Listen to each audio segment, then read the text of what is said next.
My husband is cheating on me, but I don't care. My mother thinks I'm insane. I told my husband from day one, if you ever want to cheat, just leave. Don't sneak around. If someone can take you, they can keep you. He laughed and said I was his forever. That was 18 months ago. Now our neighbor, a literal supermodel, cooks him dinner every night while I work late, and I'm testing my own philosophy. We moved into our penthouse 6 months ago. Madison moved in next door the same week. 24, Ukrainian, signed with elite models. Her husband is 55, controls her bank accounts, makes her ask permission to buy groceries. I envy you renovating, she told us. Victor won't let me change anything. Says I have no taste. My husband Kyle immediately offered to let her help with ours. I was working 60-hour weeks at the firm. He worked from home. It made sense. At first, it was innocent. Madison would bring coffee, give opinions on paint colors. Then she discovered Kyle loved hiking, something I despise, and started joining his morning trails. They'd return laughing, sweaty, sharing inside jokes. Then came the cooking. You work so late, she said. Kyle shouldn't eat alone. In Ukraine, we never let neighbors go hungry. Every night, I'd come home to empty dishes from her apartment. Borscht, vareniki, chicken Kyiv, Kyle's favorites, which she'd somehow learned. Her husband doesn't eat with her? I asked once. Victor works late too. Moscow hours, Kyle explained. She's lonely. 2 weeks ago, I came home to find them covered in paint, renovating our guest bathroom together. Madison wore one of Kyle's old shirts. They didn't hear me come in, too busy laughing about some YouTube video they'd watched. Oh, you're early. Madison jumped up. I'll go. You two need couple time. After she left, Kyle couldn't stop talking about how helpful she'd been, how she had an eye for design, how Victor was wasting her potential. I told my mother everything. She exploded. You're just letting this happen? Ban her from your home. If Kyle wants to cheat, that's his choice. You're insane. You're enabling this. No, I'm seeing if my husband is trustworthy. If Madison can steal him with borscht and hiking, he was never mine. Mom called me deranged, said I was testing him on purpose. Maybe I was. But I needed to know, was Kyle the man who chose me forever? Or just another guy waiting for something better? Last night changed everything. I came home at midnight from a client dinner. The penthouse was dark except for candlelight from the dining room. Kyle and Madison sat at our table, wine glasses empty, her hand on his. They jumped apart when I walked in. It's not what it looks like, Kyle said immediately. Madison was crying. Victor hit me. I didn't know where else to go. I saw the bruise on her cheek, the cut on her lip. Why didn't you call the police? I asked. He owns me, she whispered. My visa, my modeling contract, everything is through his company. If I report him, I get deported. Kyle looked at me desperately. I told her she could stay here tonight. In the guest room. I studied them both. Madison's tears seemed real. The bruise was definitely fresh, but something felt off. Of course you can stay, I said. Mom called while Madison was showering. I hired a private investigator. What? You won't protect your marriage, so I will. He's been following Kyle for a week. Mother, they haven't had sex. Yet. But your husband goes to her apartment every day when you're at work. For hours. Maybe they're just friends. The investigator has photos. They're intimate. Cuddling on her couch. Her in lingerie while he's there. Him zipping up her dress. My chest tightened. Send them. The photos arrived instantly. Kyle and Madison on her balcony. Her in a silk robe, his arms around her waist. Another of them on her couch. Her head on his shoulder. His hand in her hair. One of him fastening her dress while she held her hair up. I was still staring at them when Madison came out in my robe. Thank you for letting me stay. You're so kind. Kyle is lucky to have someone so understanding. Understanding. Right. I smiled. Madison, can I ask you something? How did you get that bruise exactly? She touched her cheek. Victor's ring when he backhanded me. Which hand? His right? Victor was left-handed. I'd seen him sign for packages multiple times. And this happened tonight? An hour ago. But Victor's been in Moscow all week. His Instagram shows him at a conference. Madison went pale. Kyle stood up. How would you know that? He asked. I follow him. Interesting that he can abuse her from 3,000 miles away. The room went silent. Madison's tears had stopped completely. Kyle was looking between us like a trapped animal. Then my phone buzzed. The private investigator. You need to see this. Just took this photo. Someone's in your apartment. The photo showed our bedroom. Through the window, a figure was going through my dresser. We were all in the living room, which meant someone else was in our home. Kyle, I said slowly. Who else has our keys? His face went white. Madison's phone rang. She looked at the screen and dropped it. The caller ID said, wife. But Madison didn't have a wife. Unless, I freeze with my hand halfway to my phone, watching Madison's screen light up on the floor where she dropped it. The caller ID glows bright against the dark hardwood. Wife. Kyle steps toward the bedroom and I grab his wrist hard enough that he stops. My attorney brain kicks in before my emotions can take over. We need evidence. We need to secure the scene. We need the police here before whoever is in our bedroom destroys whatever they came for. I pull out my phone and dial 911 with my free hand, while keeping my eyes locked on both Kyle and Madison. She hasn't moved to pick up her phone. The ringing stops, and the screen goes dark. Madison's tears have completely disappeared from her face. She stands there in my bathrobe with her arms crossed, watching me like she's calculating something. Kyle tries to pull away from my grip, but I hold on tighter. The dispatcher answers and I report an active break-in at our address. Someone is in our bedroom right now going through our things. Madison stares at her phone on the floor like it might explode. Kyle's face has gone from confused to pale as he realizes what's happening. The dispatcher tells me officers are on their way and asks if we're in immediate danger. I tell her we're in the living room and the intruder is in the bedroom. She instructs us to stay where we are and keep the line open. Madison finally bends down to pick up her phone, but I tell her to leave it. She freezes halfway to the floor and looks at me. Her accent is still there, but something in her eyes has changed. She straightens up without touching the phone and sits down on our couch. Kyle is shaking now. He asks what's happening, and I tell him we're about to find out. The 4 minutes until the police arrive feel like hours. Nobody speaks. Madison sits perfectly still on the couch. Kyle stands next to me, breathing fast. I can hear movement from the bedroom. Soft sounds like someone going through drawers. The sirens finally wail up to our building, and I buzz the officers through the lobby. They arrive with hands on their weapons, and I point toward the bedroom. 2 officers move quickly down the hall while 2 others stay with us in the living room. We hear shouting from the bedroom. Hands up. Don't move. Get on the ground. More officers rush past us. Madison hasn't moved from the couch. Kyle grabs my arm and asks if I knew this was going to happen. I shake my head because I didn't know about the intruder, but I knew something was wrong with Madison's story. An officer leads a man out of our bedroom in handcuffs. He's maybe 30, wearing all black, with a camera bag over his shoulder. He claims he's building maintenance checking a leak, but the officer holds up a phone showing photos of documents. My documents. Files from my home office. Client contracts and financial records.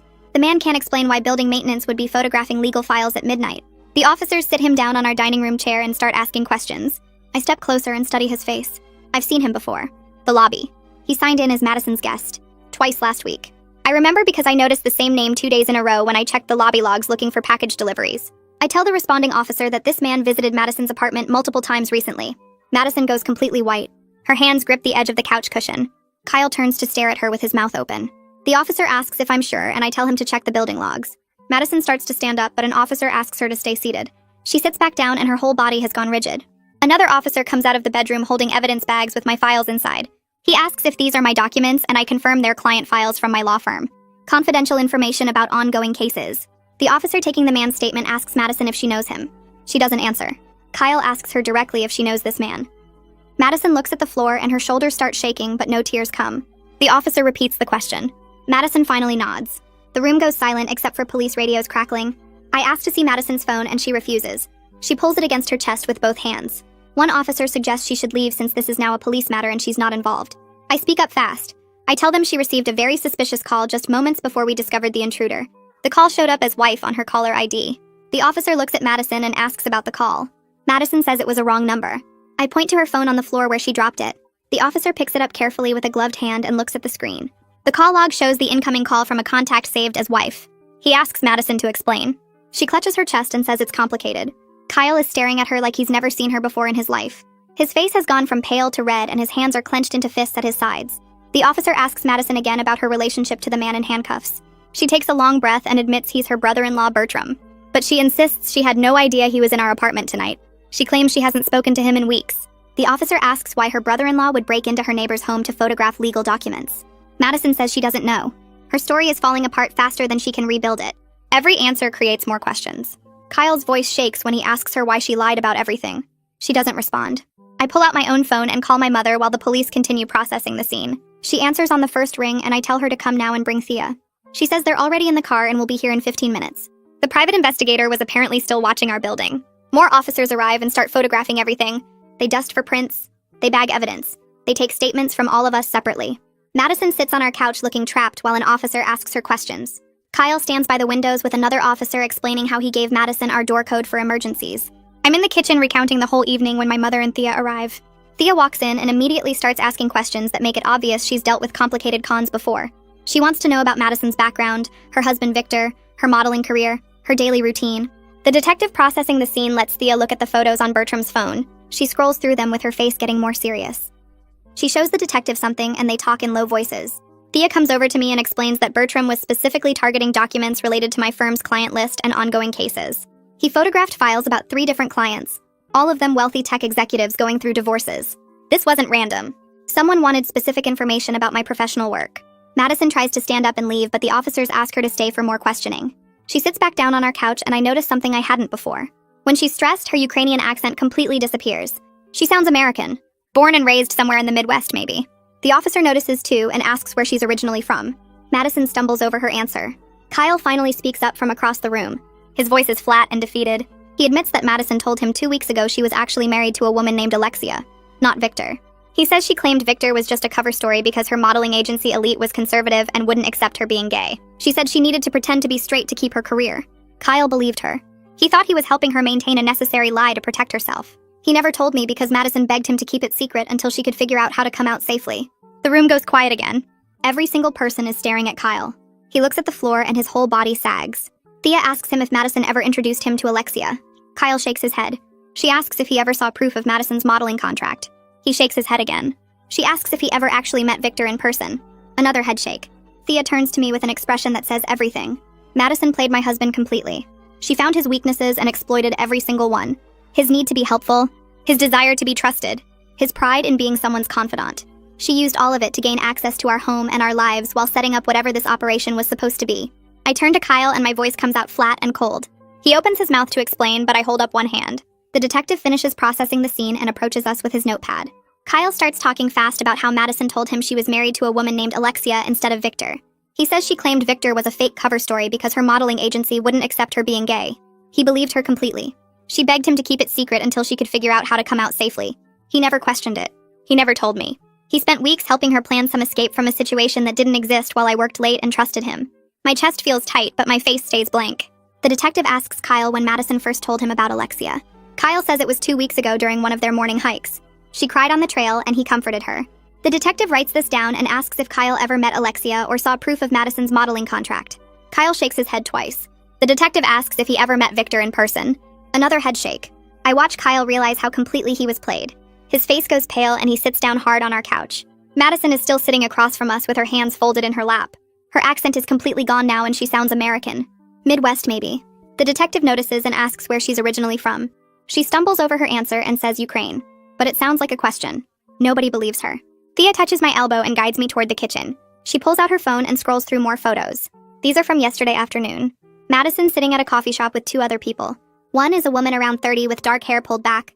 The other is a man who looks similar to the woman. They have papers spread across the table. Thea zooms in and I can see building floor plans, security schedules, lists of names. My name is on one of the lists. Thea swipes to another photo showing Madison pointing at something on the floor plan. The woman is taking notes. The man is on his phone. Thea says they met for over an hour and left separately. She says her partner Holden followed Madison back to the building while Thea followed the other 2 to a hotel downtown. This wasn't random. This was planned and coordinated. Madison had help and they targeted our building specifically.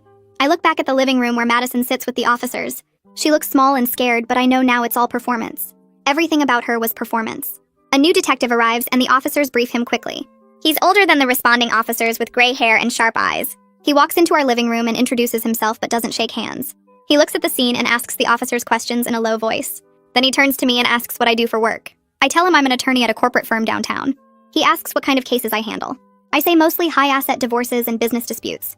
He asks if any of my current clients are particularly wealthy or have sensitive information. My stomach drops. I think about my current caseload and 3 names jump out immediately. All 3 are tech executives going through complicated divorces. All 3 have given me extensive financial discovery documents.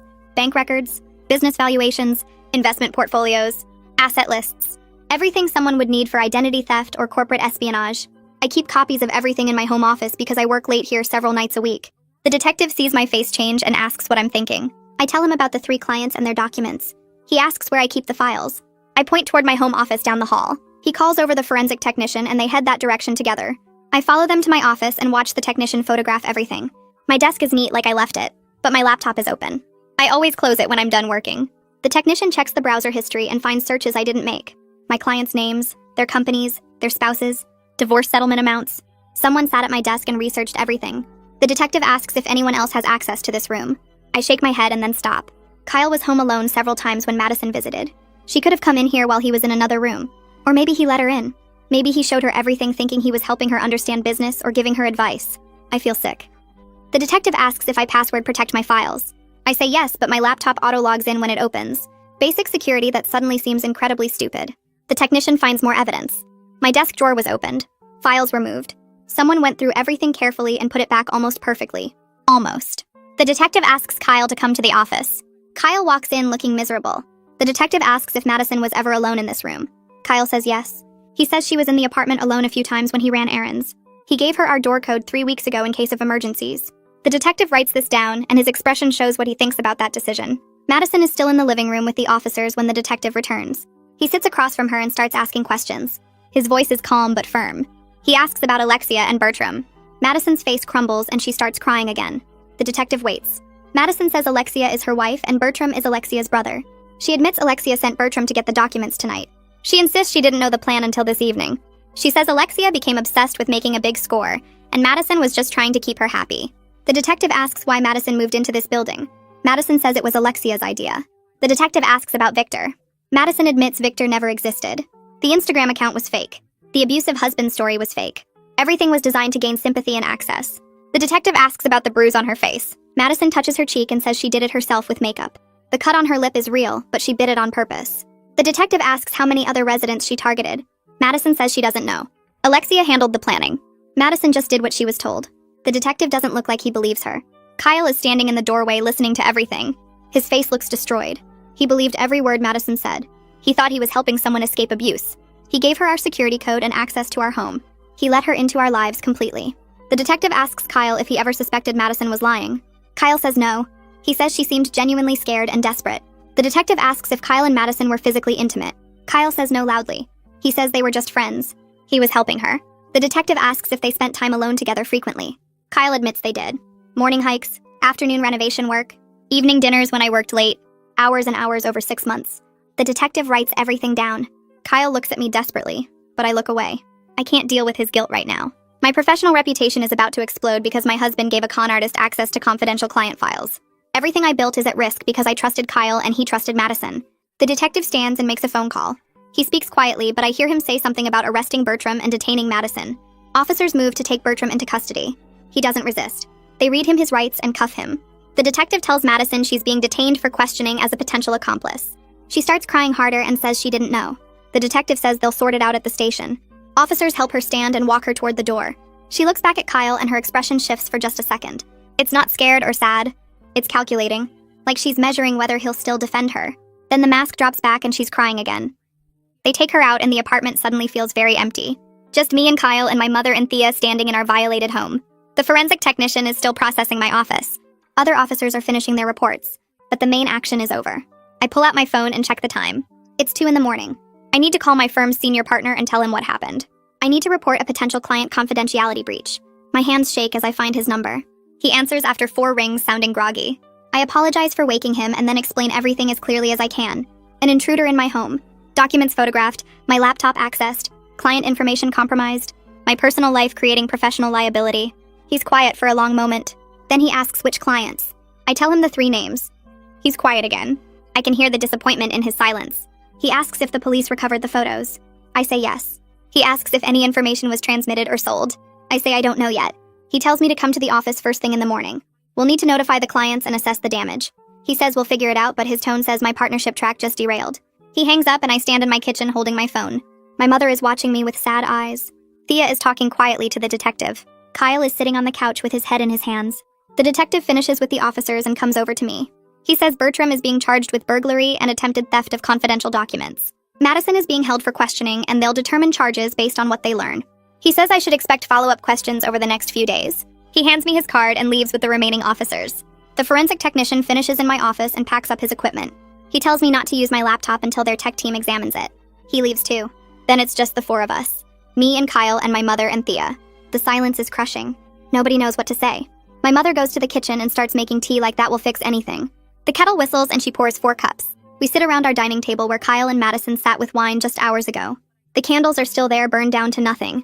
Thea breaks the silence and explains what she and Holden discovered. They've been tracking Madison for 3 days since my mother hired them. They suspected something larger than a simple affair when they saw Madison's movement patterns. She met with the same 2 people multiple times. She spent hours studying our building's layout. She asked questions to other residents about security and schedules. Thea says Madison has been in this building for exactly 6 months. Thea checked with building management and found reports of small thefts and security breaches over that same period. A resident's credit card information stolen. Another resident's identity used to open accounts. Building access codes mysteriously changing. Madison wasn't just targeting us. She was working the entire building as part of a larger operation. Thea shows me her investigation file with photos and timelines and notes. It's extensive and professional. My mother hired good people. Thea says they couldn't prove anything until tonight when Bertram made his move. Now the police have everything they need. I walk into my home office with Thea following close behind me. The laptop sits on my desk exactly where I left it this morning. Innocent looking. Thea pulls on gloves before touching anything and opens the browser history. My stomach drops as I see the searches. My client names, their business holdings, divorce settlement amounts, property valuations, bank account details. Someone went through everything systematically while I was at work. Thea scrolls through the timestamps and they match perfectly with days Kyle admitted Madison was here alone. She takes screenshots of everything while I stand there feeling sick. Kyle appears in the doorway and I turn to face him. He looks at the screen and goes pale. I ask him directly how many times Madison was in this apartment without him present. He stammers that maybe 3 or 4 times when he ran to the store or picked up takeout. Never more than 30 minutes, he swears. Thea shows him the browser history timestamps and some sessions lasted over an hour. Kyle's face crumbles as he realizes Madison lied to him about staying in the living room. She told him she was watching TV or checking her phone. Instead, she was in here stealing my client's confidential information. I feel rage building but keep my voice steady as I ask what else he let her do unsupervised. He insists nothing else, just those few times he thought she was trustworthy. I laugh, and it sounds bitter even to my own ears. Thea bags my laptop as evidence and says the forensic team will do a full analysis. She asks if I kept any client files in physical form here. I show her the filing cabinet, and she photographs everything before we go through each folder. Nothing appears physically missing, but that means nothing if Madison photographed documents with her phone. We spend 2 hours cataloging every file, every piece of paper, every note. My mother brings coffee at some point, but I barely taste it. The sun comes up and I haven't slept. I shower and put on my best suit like armor. The drive downtown feels surreal. My firm occupies floors 12 through 15 of a glass tower. I've worked here for 7 years, built my reputation case by case. Now I'm walking into the senior partners conference room to explain how I compromised everything. 3 partners sit at the table with our cybersecurity director. Their faces are professional, but I can read the disappointment. I lay out what happened as clinically as possible. The neighbor who gained access to my home, the break-in, the laptop history showing unauthorized searches. They ask questions and I answer each one honestly. How long did this person have access? Did I ever discuss clients by name at home? Were any physical documents photographed? The cybersecurity director takes notes and says they'll need my laptop for a full forensic audit. He asks about my backup systems and cloud storage. I tell him everything is password protected, but Madison had access to my apartment for months. She could have watched me type passwords, could have installed keyloggers, could have done anything. The senior partner who recruited me 7 years ago looks tired. He says they'll need to notify all affected clients about the potential breach. My partnership track that was supposed to happen next year suddenly feels very far away. They're professional about it. No yelling, no accusations. Just quiet disappointment that somehow feels worse. They tell me to take the rest of the day to get my personal affairs in order. We'll reconvene tomorrow to discuss next steps. I leave the conference room and several colleagues turn away rather than make eye contact. My reputation is crumbling in real time. Kyle is sitting in our living room when I get home. He stands up when I walk in and starts talking. He says he's so sorry. He never meant for any of this to happen. Madison seemed so genuine. I hold up my hand and cut him off. My voice is calm but cold when I tell him to pack a bag and stay at a hotel while I figure out what comes next. He protests that nothing physical happened with Madison. I laugh and the sound is harsh. I tell him I don't care if he touched her or not. He let her into our home, into our lives, into my office. He gave her access to everything and kept secrets for weeks. The physical affair doesn't matter because the betrayal of trust is already complete. He starts crying and saying he'll do anything to fix this. I tell him the only thing he can do right now is leave. He asks for how long and I say I don't know. Maybe a week. Maybe forever. He needs to let me think without him here reminding me of how stupid I was. He goes to pack and I sit on the couch staring at nothing. My mother calls but I don't answer. 20 minutes later, Kyle comes out with a suitcase. He tries one more time to apologize and I just point at the door. After he leaves, I change all the locks using my phone app. Change the security code, change the elevator access, erase him from the building systems entirely. It takes 10 minutes to undo 18 months of shared life. My phone rings and it's Mia from the firm. She asks if I need company and I say yes before I can think better of it. She arrives 30 minutes later with her laptop and a box of file folders. Mia has been my friend for 5 years since she started as a junior associate. She doesn't ask questions about Kyle or Madison, just sets up at my dining room table and starts helping me organize evidence for the firm's internal investigation. We create a timeline of every interaction I can remember. Every time Madison was in the apartment. Every conversation. Every moment that seemed innocent but now looks suspicious. Mia takes notes in her precise handwriting while I talk. She asks clarifying questions that help me remember details I'd forgotten. The time Madison asked about my morning routine. The day she wanted to know which clients kept me working late. The casual questions about building security. Everything that seemed like friendly interest was actually intelligence gathering. We work for hours building a comprehensive document. Mia photographs everything Thea collected earlier. We cross-reference timestamps from the building's guest log with my work calendar to show when Madison had unsupervised access. By evening, we have a file that would make any prosecutor proud. Mia closes her laptop and finally asks if I'm okay. I tell her honestly that I don't know. She hugs me and says the firm will get through this and so will I. The detective calls while Mia is packing up her things. He says they've identified Madison and I should sit down for this. Her real name is Madison Volkov, and she's wanted in 2 other states for similar operations. She targeted a doctor in Boston last year, got access to his home under similar pretenses, stole patient records and sold them for identity theft. Before that, she worked over a venture capitalist in Seattle. Same pattern of befriending the target, gaining access, stealing confidential business information. The detective says Alexia Cobb is Madison's wife and partner in these schemes. They've been running cons together for at least 3 years that law enforcement knows about. Probably longer. He says I don't feel lucky. I feel like an idiot who fell for the oldest trick in the book. The detective says he'll be in touch as the investigation continues. He tells me to be careful because Alexia is still at large, and these people can be dangerous when cornered. I thank him and hang up. Mia is staring at me with wide eyes. I tell her what the detective said and she looks sick. She says she's staying the night and I don't argue. The next morning I'm drinking coffee when my phone buzzes with an email from the detective. Attached is a full report on Madison's criminal history, her real background. I open it and start reading. Victor never existed. The Instagram account was completely fake. Stock photos stolen from a Russian businessman's social media. The conference photos were pulled from public corporate websites. The entire abused wife story was manufactured to gain sympathy and access. Every tear was calculated. Every bruise was makeup. Every scared glance was practiced. I scroll through the evidence and feel stupid for believing any of it. The report shows Madison's modeling credentials were also fake. She never worked for elite models. Never had any legitimate modeling career. That whole identity was constructed specifically for this building and this operation. I think about how she played me, how she found my weakness, my philosophy about trust and exploited it perfectly, how she used Kyle's kindness and loneliness against him, how every single interaction was a manipulation. Mia comes out of the guest room and finds me crying at the kitchen table. She reads over my shoulder and swears quietly. She makes more coffee and we sit together in silence. Thea calls around noon and asks if she can come over with Holden. I say yes and they arrive with a thick file folder. Thea spreads photos across my dining room table. Madison meeting with Alexia at a coffee shop 3 blocks from here. The 2 of them with Bertram outside our building studying the entrance. More photos of them in a car reviewing what looked like building security footage on a laptop. Holden explains they've been tracking Madison since my mother hired them. They suspected something larger than a simple affair when they noticed her movement patterns. She met with the same 2 people repeatedly. Spent hours studying our building's layout. Asked other residents questions about security protocols and delivery schedules. Thea points to a photo of Madison and Alexia reviewing documents. She says they somehow accessed building security footage, probably through Bertram, who worked as maintenance in another property owned by the same company. They studied resident schedules, identified targets, planned entry strategies. Our apartment wasn't random. We were selected specifically because of my career and client list. Holden shows me more photos of Bertram entering our building wearing maintenance uniforms on 3 separate occasions over the past month. He had been inside before the night we caught him.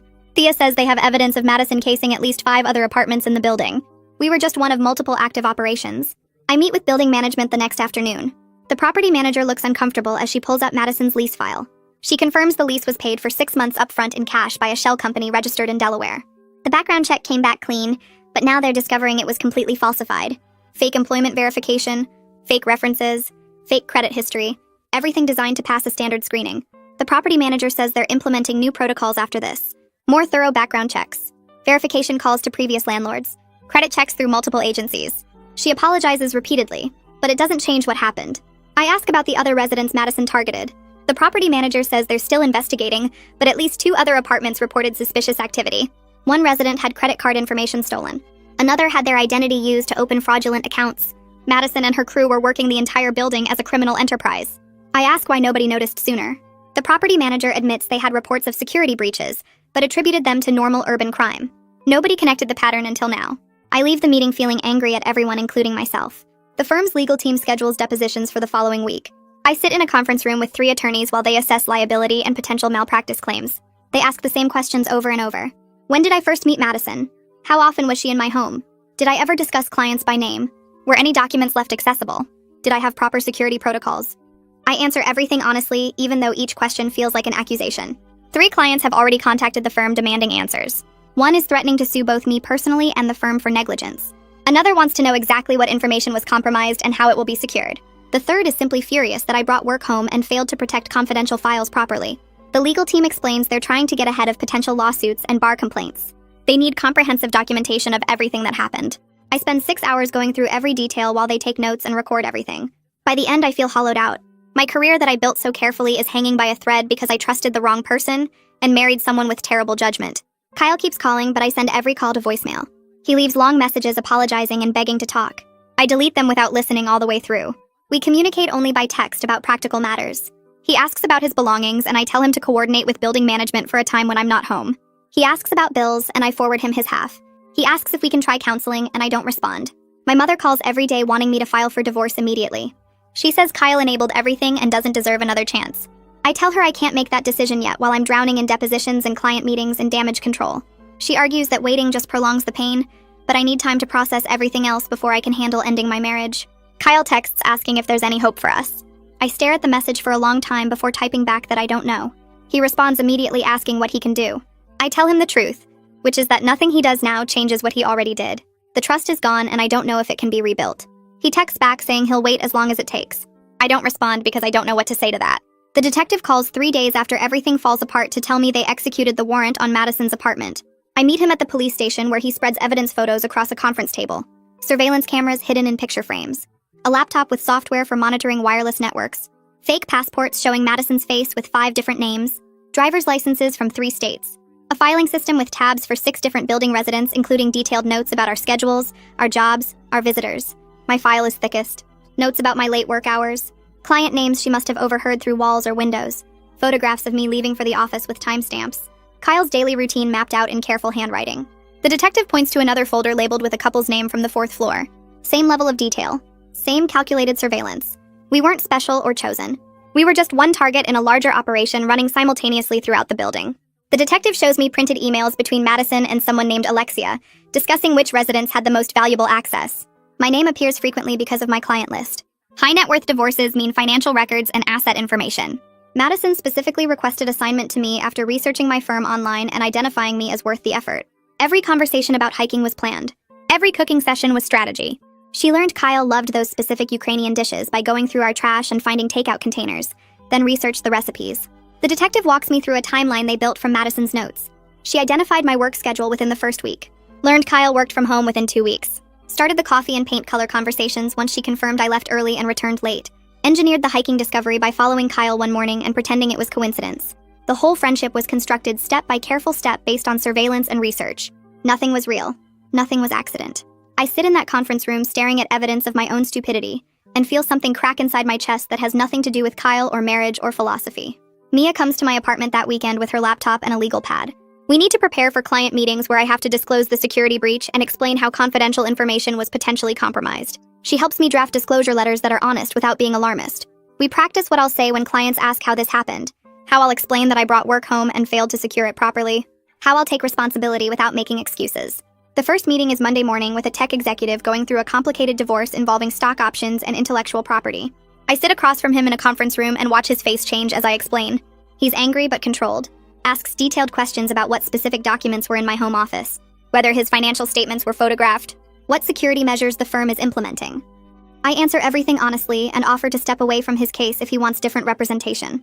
He thinks for a long moment, then says he appreciates my honesty, but this is unacceptable, and he'll be discussing it with the senior partners. The second meeting goes similarly. A woman whose husband is hiding assets offshore. She's understanding but furious that her private financial information was accessible to criminals. Says she trusted me to protect her interests, and I failed that basic responsibility. I don't argue because she's right. The third client threatens to sue both me and the firm for negligence and breach of fiduciary duty. Says his case involves sensitive business information that could damage his company if it gets out. His attorney is already drafting a complaint. I sit through his anger without defending myself because there's no defense that matters.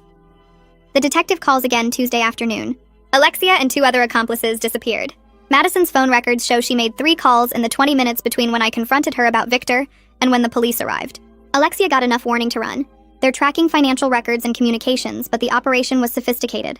Multiple shell companies, Bitcoin transactions, encrypted messaging apps. Alexia might have already left the country with fake documents like the ones they found in Madison's apartment.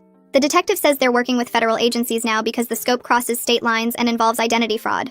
But he's honest that people this organized usually have escape plans. Madison stayed behind either because she was genuinely surprised or because she was the expendable one. Either way, the main architect of the whole thing is gone. I move through the next 2 weeks barely sleeping. Depositions with the firm's legal team. Client meetings where I explain and apologize. Damage control sessions with senior partners. Security consultations about what went wrong and how to prevent it happening again. I come home each night to the penthouse that doesn't feel safe anymore. The living room where Madison sat crying with her fake bruise. The kitchen where she cooked all those calculated meals. The guest bathroom where she and Kyle laughed over paint colors while planning God knows what. Every room holds evidence of how thoroughly I was deceived while I convinced myself I was enlightened and non-controlling. My philosophy about trust and autonomy feels naive now. I let Madison into my home repeatedly. I watched Kyle spend hours with her and told myself I was being mature and secure. I brought confidential client files home and left them accessible because I never imagined my neighbor was a professional con artist. The deception isn't just that Madison lied. It's that I created the perfect conditions for the lies to work. Kyle shows up at my office Thursday morning without warning. Building security calls to ask if I'll see him, and I almost say no. But I need to face this eventually, so I tell them to send him up.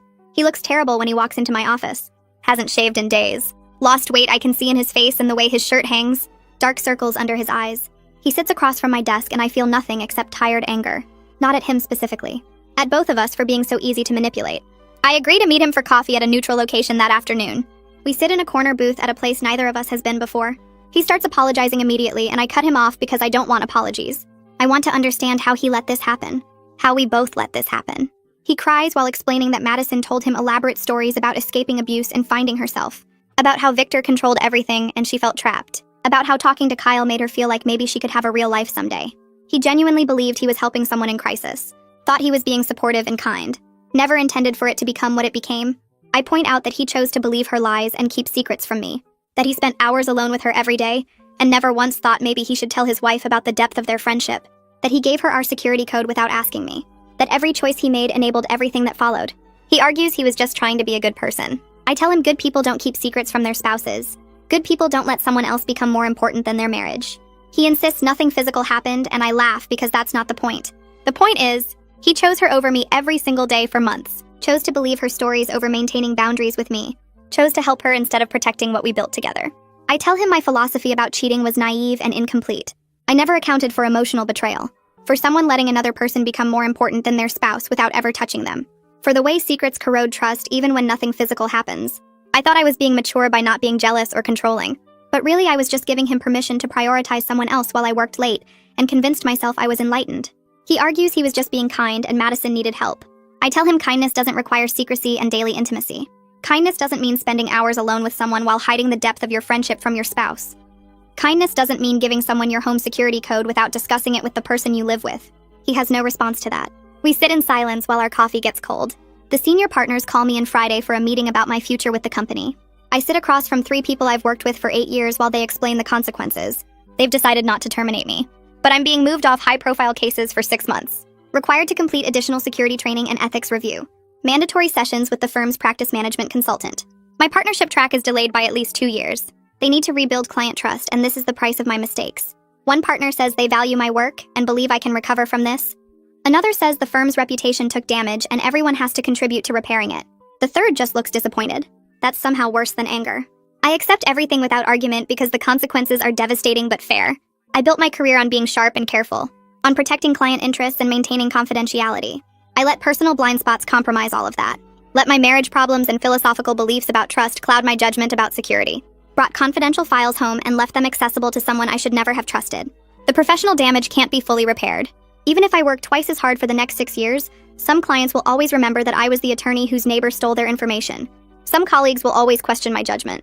The partnership I worked toward for almost a decade is delayed because I failed at the most basic responsibility of protecting client trust. I walk out of that meeting and go straight to the bathroom where I finally let myself cry. Mia drives me to the courthouse 3 weeks later for Madison's first court appearance. I haven't slept more than 4 hours a night since everything happened, and my hands shake as I walk through the metal detectors. The courtroom is smaller than I expected, with fluorescent lights that make everyone look sick. Madison sits at the defense table in an orange jumpsuit, her hair pulled back in a simple ponytail. She looks smaller somehow, less like the confident woman who cooked borscht in my kitchen, and more like someone caught in a trap. The judge enters and we all stand. I watch Madison's face as the charges get read out loud. Conspiracy to commit theft, identity fraud, unauthorized access to confidential information. Her public defender, a tired-looking woman with gray roots showing, argues that Madison was coerced by her wife. She presents emails that supposedly show Alexia threatening Madison, controlling her movements, forcing her participation. But the prosecutor has phone records showing Madison made dozens of calls to potential targets before moving into our building. Text messages where she bragged about how easy it was to gain Kyle's trust. Photos of her meeting with Alexia and planning the operation weeks before she ever knocked on our door with coffee. Madison's face stays blank through all of it.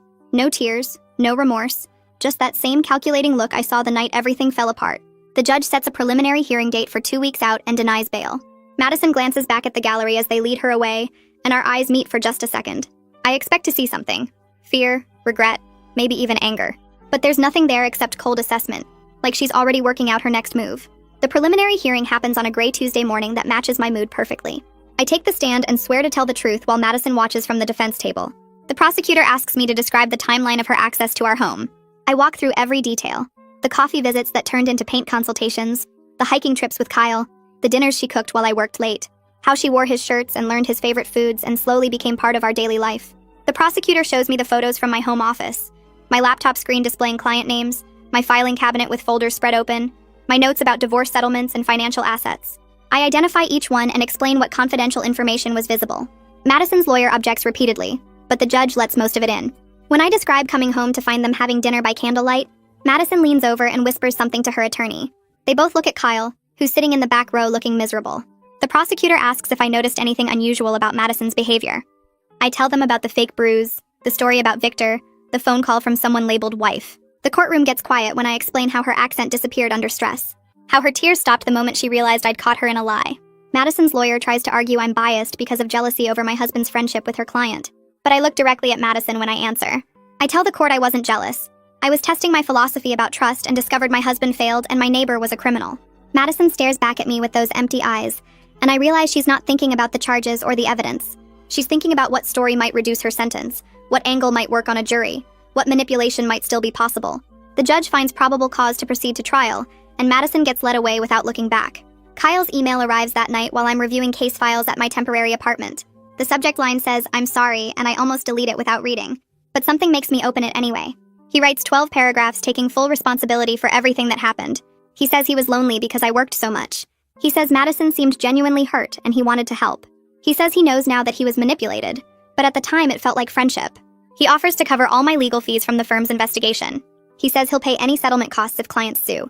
He provides his lawyer's contact information and says he's already moved money into an account I can access. He ends by saying he understands if I never forgive him, but he needs me to know he's truly sorry. I read it 3 times looking for excuses or justifications, but there aren't any. Just acknowledgement that his choices enabled everything that followed. It's too little and way too late. The damage to my career and reputation can't be fixed with money. The violation of trust can't be repaired with apologies. But at least he's finally being honest about the scope of what his secrets cost us both. I don't respond to the email. I save it in a folder with all the other evidence from this disaster and close my laptop. Thea calls the next morning and asks if we can meet for coffee. I find her at a quiet cafe near my office, already sitting at a corner table with 2 cups in front of her. She slides one toward me and pulls out a tablet. Her investigation went deeper than just following Kyle and Madison. She shows me records from 4 other cities over the past 3 years: Boston, Seattle, Denver, Atlanta. In each location, Madison and Alexia rented apartments in upscale buildings near successful professionals. They studied their targets for weeks before making contact. A doctor in Boston who had access to wealthy patients. A venture capitalist in Seattle with connections to tech executives. A lawyer in Denver who handled estate planning for millionaires. An accountant in Atlanta who managed trust funds. The pattern was always the same. Madison would move in and befriend someone lonely or trusting. She'd create an elaborate cover story about being trapped or controlled. She'd gain access to homes and offices and information. Then Alexia and their team would use that access to steal data they could sell or exploit. Thea shows me police reports from 2 of the cities where victims reported thefts, but couldn't prove anything. Interviews with people who described Madison exactly. Beautiful, vulnerable, excellent at reading emotional needs. The operation was sophisticated and planned. They were skilled at identifying people whose work gave them access to valuable information. They knew how to exploit emotional vulnerabilities and create situations where targets wanted to help. Thea says the FBI is now involved because the crimes crossed state lines. She thinks Madison and Alexia might be part of a larger network. I stare at the timeline on her tablet and realize I was just the latest mark in a long series. Nothing about our friendship was real. Every moment was calculated. My mother comes over that Saturday with groceries and cleaning supplies. She doesn't ask if I need help, just starts organizing my temporary apartment like it's her mission. I sit on the couch and watch her put away food, straighten furniture, create order from chaos. When she finishes, she sits next to me and takes my hand. We don't talk for a long time. I just start going through every moment of the past 6 months out loud. How Madison brought coffee that first morning and complimented our renovation plans. How she asked Kyle about hiking and discovered his passion for trails. How she learned to cook his favorite foods and wore his old shirts.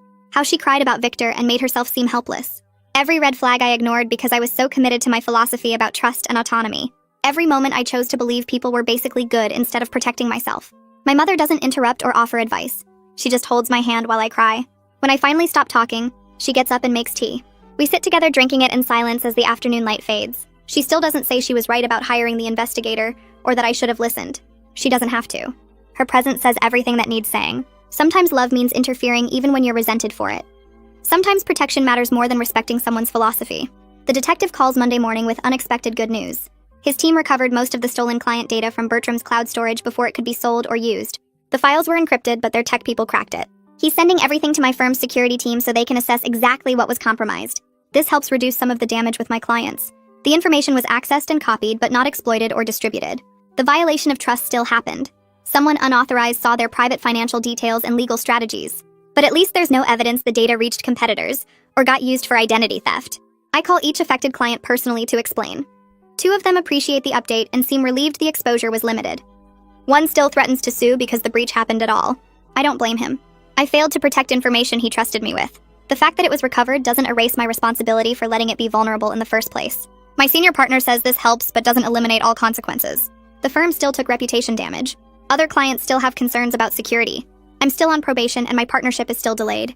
But at least the worst-case scenario got avoided. At least I can tell people the actual harm was contained, even if the potential harm was enormous. Mia recommends a therapist who specializes in helping professionals deal with work-related trauma. I make an appointment even though part of me resists the idea that I need therapy.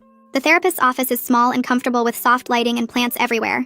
She asks me to describe what happened, and I give her the whole story. When I finish, she asks what I think my biggest mistake was. I say trusting Madison and letting her into our home. The therapist shakes her head gently.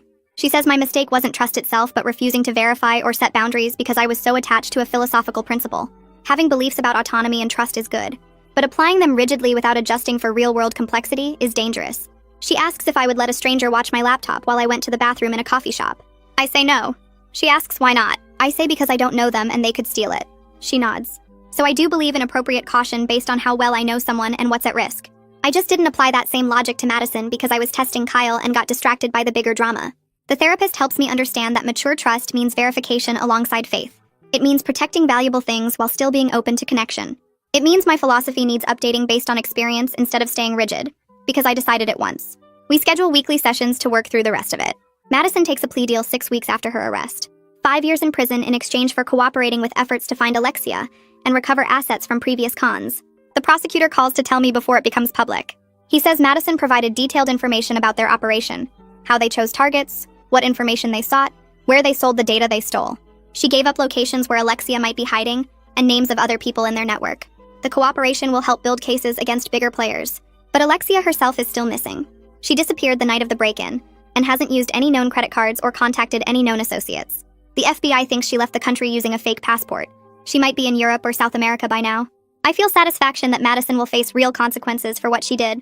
5 years is significant time. She'll be almost 30 when she gets out. But I'm angry that Alexia remains free. She was the mastermind who planned everything. She sent Bertram into our home. She orchestrated the whole operation while Madison played the victim. The justice feels incomplete when the person most responsible is drinking wine somewhere unreachable while her wife sits in a cell. Kyle texts asking if we can meet to talk about our marriage. I agree to have coffee at a neutral place downtown. He looks terrible when he arrives. Unshaven, thinner, dark circles under his eyes. He orders a drink and sits across from me like we're strangers negotiating something difficult. He asks if I'll consider marriage counseling. He says he's been in therapy working on himself. He says he understands now how badly he messed up. He wants a chance to rebuild trust and save our marriage. I tell him honestly that I don't know if I want to save it. The foundation of trust is completely destroyed. He kept massive secrets. He prioritized Madison's emotional needs over our marriage. He gave her access to our home without discussing it with me. He enabled everything that followed. Kyle says nothing physical happened between them. I tell him that's not the point. The betrayal of trust is complete regardless of whether they had sex. He let another person become more important than his spouse. He made daily choices to be intimate with someone else while hiding the depth of that friendship from me. Marriage counseling can't fix that unless we both actually want to do the work. Right now, I'm not sure either of us has the energy or desire to rebuild from nothing. Kyle starts crying and says he loves me and he's sorry. I believe he's sorry. But sorry doesn't undo the damage. Sorry doesn't restore what broke between us. I tell him I need more time to figure out what I want. We finish our coffee in uncomfortable silence and leave separately. My mother comes over for dinner that Sunday and brings takeout from my favorite restaurant. We eat at my small kitchen table and she finally tells me the whole truth about hiring Thea. She says it wasn't just because she was worried about Kyle's affair. She recognized Madison's behavior patterns from something that happened years ago. One of her close friends got targeted by a similar con in another city. A beautiful woman moved into their building, befriended the friend's husband, gained access to their home. The woman's supposed abusive partner was actually her wife and criminal partner. They stole financial information and tried to use it for identity theft before getting caught. My mother saw the same pattern with Madison. The elaborate victim story, the rapid intimacy, the focus on someone with access to valuable information. She hired Thea immediately because she knew what she was seeing.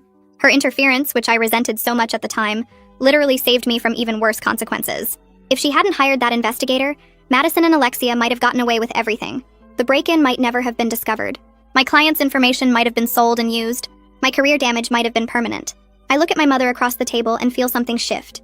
She wasn't being controlling or distrusting. She was protecting me based on experience and pattern recognition I didn't have.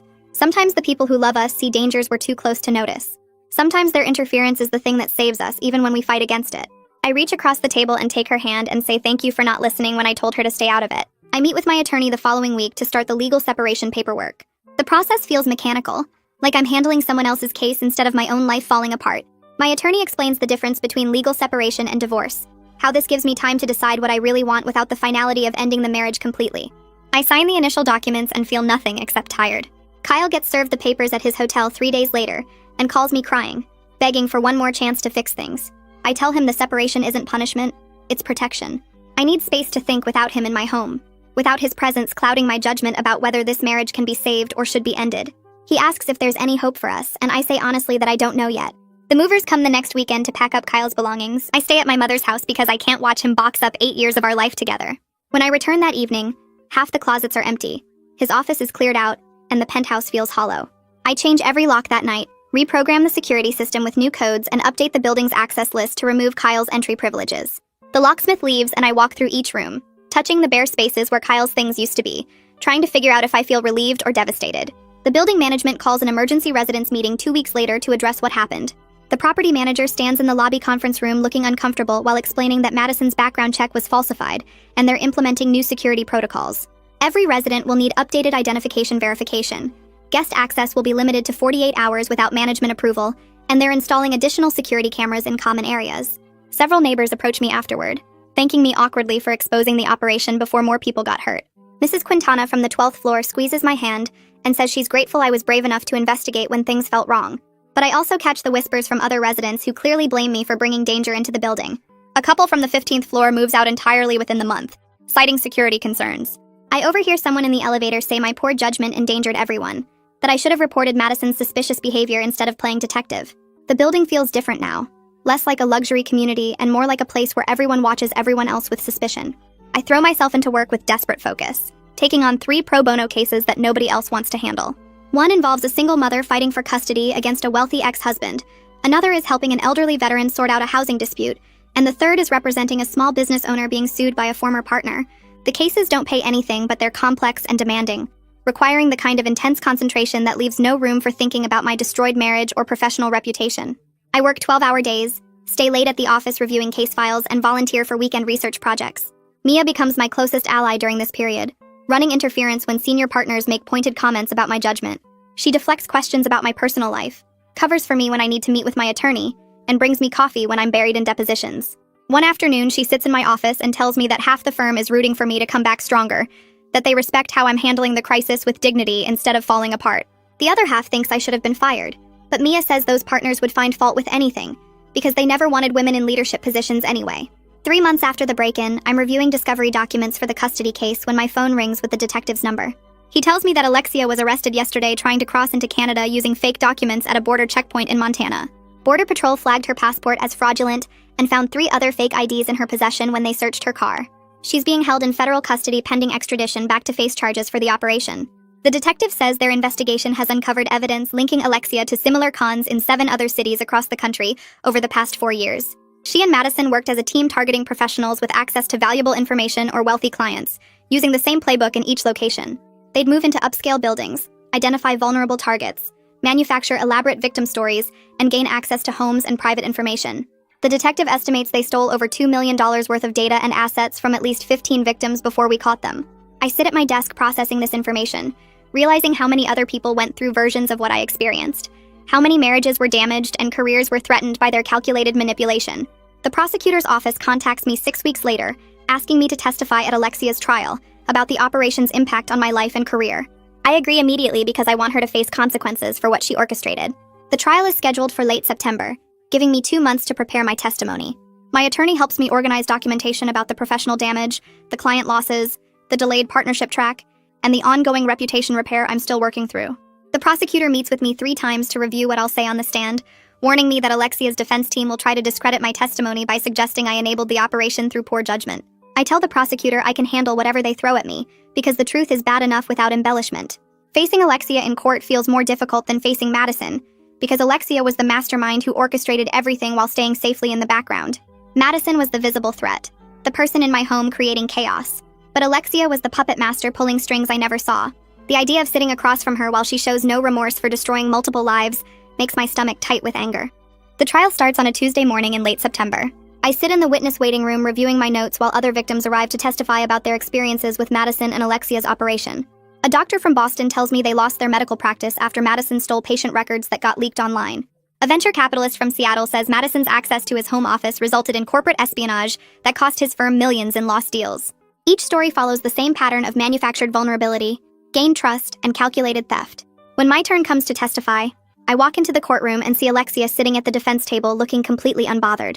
She's wearing a conservative suit, her hair pulled back professionally, and she watches me with cold assessment like I'm a problem to be solved rather than a person she hurt. The prosecutor guides me through my testimony about how Madison gained access to our home, how the operation progressed, and what the consequences were for my career and marriage. Alexia's defense attorney tries to suggest I was negligent in protecting client information, that I enabled the theft through poor security practices.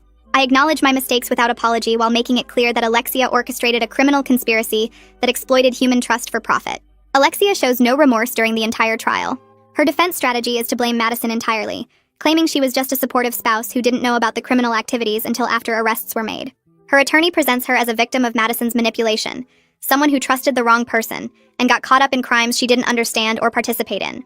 The prosecution destroys this narrative with evidence showing Alexia's direct involvement in planning the operations, managing the stolen data, and coordinating the team's movements between cities.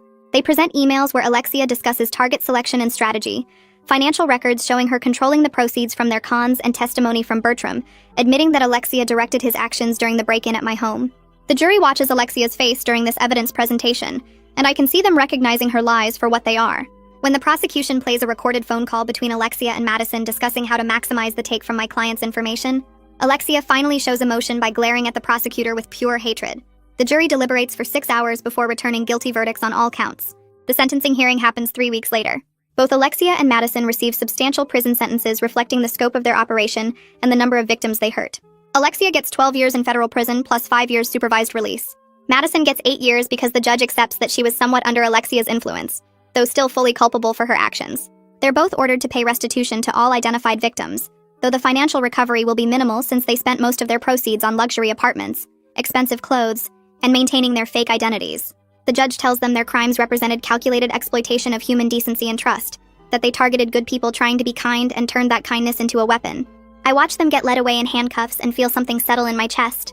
The justice feels meaningful even if it's incomplete, even if I'll never recover the full cost of what they took from me professionally and personally. Kyle texts me 2 days after sentencing, asking if we can meet for dinner to discuss divorce terms and division of assets. I agree to meet him at a neutral restaurant downtown, somewhere neither of us has history or memories attached. He arrives looking thinner and tired, wearing clothes I don't recognize that he must have bought after moving out. We sit across from each other in a booth and the awkwardness is suffocating. He asks how I'm doing and I give him the abbreviated version about work and the trial. He tells me about his new apartment in a different neighborhood, his job search since he quit his remote position, and his therapy sessions. We order food neither of us really eats while discussing asset division, like we're strangers negotiating a business transaction, rather than people who once promised forever to each other. He wants to split everything fairly, and doesn't fight me on any terms. We agree on the penthouse sale, the division of bank accounts, and the separation of our investments with minimal discussion.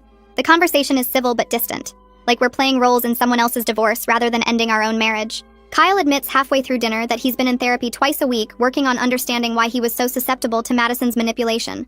His therapist helped him recognize patterns in how he prioritizes being seen as a good person over actually being a good husband. He says he got so focused on rescuing Madison from her fake situation that he completely abandoned his actual responsibilities to me and our marriage. He talks about how he needed to feel like a hero, how Madison's manufactured vulnerability fed something broken in him that made him feel important and needed in ways our stable marriage didn't provide. It's growth and self-awareness that might have meant something 6 months ago. But sitting here now, listening to him explain the psychology behind his betrayal, I feel nothing except tired recognition that understanding why something broke doesn't repair the damage. He asks if there's any chance we could try again with everything he's learned in therapy. I tell him honestly that I don't think so, that too much trust was destroyed for me to rebuild from nothing, that we'd both be better off starting fresh with other people who don't carry the weight of this betrayal. We agree to an uncontested divorce with a fair division of assets before dessert arrives. Neither of us wants the penthouse with its memories of Madison's manipulation, and our marriage falling apart, so we decide to sell it and split the proceeds equally. Kyle will keep his car and his retirement accounts. I'll keep mine and we'll divide the joint savings down the middle. There's no fight about furniture or belongings because neither of us cares enough to argue over material things after everything else that's been lost. We sign the preliminary agreement our attorneys drafted and shake hands like business partners closing a deal. The paperwork gets finalized 4 months after that night when everything exploded, when we discovered someone in our bedroom and Madison's whole facade crumbled. The divorce decree arrives in the mail on a Tuesday afternoon, and I sign it without crying, file it with the other documents from this period of my life, and feel nothing except relief that it's finally over. The senior partners call me into the conference room 3 weeks after the divorce papers arrive. I walk in expecting another round of professional consequences, another reduction in responsibility, but their faces aren't angry. The managing partner gestures to a chair and slides a folder across the table. Inside is my performance review for the probationary period, filled with notes about my work on the smaller cases they assigned me, my handling of client communications, my cooperation with the internal investigation. They acknowledge that I worked harder than anyone expected during the worst months of my career, that I rebuilt client trust one case at a time, that I never complained about the demotion or made excuses for what happened. The managing partner tells me they're offering me a path back to significant cases starting next month, though partnership is delayed by at least 2 years while I continue proving my judgment and reliability. I accept without hesitation, because I understand that trust, once broken, requires years to rebuild, and I'm lucky they're giving me the chance at all. Mia gets promoted to partner 2 months later, and I attend the ceremony without jealousy or resentment. She worked for it and earned it. And when she gives her acceptance speech, she mentions how much she learned from working with me during the crisis, how I showed her what professional integrity looks like even when everything is falling apart. Several colleagues who avoided me for months start nodding as she speaks, and I realize her generosity is helping repair my reputation in ways I couldn't do alone. After the ceremony, she hugs me and whispers that she recommended me for 2 of her overflow cases, high-value clients who specifically requested someone with experience handling complex personal situations. The work starts flowing back gradually, not the flood of cases I had before, but steady referrals from people who respect how I handled disaster with honesty, instead of deflection. 6 months after the break-in, I sign the lease on a smaller apartment in a neighborhood across town. The building has better security than the penthouse, keycard access for every floor, cameras in all common areas, a doorman who actually checks identification. My mother helps me move in and spends an entire weekend arranging furniture and hanging curtains, chattering about color schemes and natural light without mentioning Kyle's name once. She brings takeout for dinner and we eat sitting on boxes in the living room, and she tells me the apartment feels like a fresh start, like a place where I can build something new without ghosts watching from every corner. I sleep better the first night there than I have in months. No memories of Madison's fake tears or Kyle's betrayal embedded in the walls. I run into Kyle 3 weeks later at a coffee shop 2 blocks from the courthouse. He's waiting for his order when I walk in, and we both freeze for a second before he smiles tentatively and asks how I'm doing. We end up sitting at a corner table for 20 minutes having the most genuinely friendly conversation we've had since everything exploded. He tells me he's been dating someone from his therapy group, a woman who survived her own manipulation and understands why he fell for Madison's act. He looks lighter somehow, less burdened by guilt, and I realize I feel nothing except mild curiosity about his happiness. There's no anger left, no lingering attachment, just 2 people who used to be married comparing notes on their separate lives. He asks if I'm seeing anyone, and I tell him not yet, but maybe soon, and he nods like he understands that I needed time to figure out who I am without him or the marriage we built. Thea and Holden become unexpected friends over the following months. They invite me to dinner occasionally to share updates on other cases they're working, and Thea tells me that exposing Madison and Alexia's operation helped break up a larger network of similar cons targeting professionals in major cities. The FBI connected their scheme to at least 12 other victims across 6 states, all following the same pattern of manufactured vulnerability and strategic access to confidential information. Holden shows me surveillance photos from a case in Chicago, where they caught another team using identical tactics, and knowing my disaster helped protect other people makes the whole nightmare feel slightly less pointless. We toast to small victories, and they tell me I'm stronger than most people they've worked with, that most victims of elaborate cons never recover their professional standing the way I'm rebuilding mine. A colleague from another firm contacts me about a pro bono case 8 months after everything fell apart. Another attorney got targeted by a different con artist who used a fake emergency to gain access to her client files, and she's facing ethics complaints and potential disbarment while trying to prove she was manipulated rather than negligent. I meet with her at a neutral location and recognize the shame in her eyes, the desperate need to make someone understand that she wasn't stupid or careless, just human. I spend 3 hours walking her through everything I learned about documenting the manipulation, gathering evidence of the con artist's pattern, demonstrating to ethics boards that reasonable precautions failed against sophisticated deception. Turning my disaster into something useful for others feels like meaningful progress, like finding purpose in the wreckage. A year after that night when everything unraveled, I'm sitting in my apartment reviewing case files and realize I'm genuinely happy. Not the naive happiness I had before when I thought my philosophy about trust made me enlightened, but authentic satisfaction with the life I've rebuilt from nothing. My apartment is smaller, but it's mine, decorated with furniture I chose without compromise. My partnership is delayed, but my client list is growing again with referrals from people who respect how I handled crisis with integrity. My philosophy about trust has evolved from idealistic nonsense to realistic wisdom about human nature, about the importance of verification alongside faith, about the difference between trusting blindly and trusting wisely. I'm not the same person who moved into that penthouse 18 months ago, and I'm grateful for that because she was setting herself up for exactly what happened. My mother and I have dinner every Sunday now, and our relationship is stronger than it's ever been. She never says I told you so about Kyle or Madison, never gloats about being right when I was wrong, just sits across from me each week sharing updates about her book club and asking about my cases. Sometimes I catch her looking at me with quiet satisfaction, not because I suffered, but because I survived and grew from the experience. She tells me once that she's proud of how I handled everything, how I took responsibility instead of making excuses, how I rebuilt instead of running away. Coming from her, someone who rarely gives compliments, it means more than any professional achievement. I start dating again casually, meeting people through friends and work connections, approaching new relationships with updated boundaries that balance openness with appropriate caution. My philosophy about trust has evolved from the naive idealism I started with to realistic wisdom about human nature. I still believe in giving people chances, but now I verify instead of just trusting. I watch for patterns instead of ignoring red flags. I protect my professional life instead of letting personal relationships compromise it.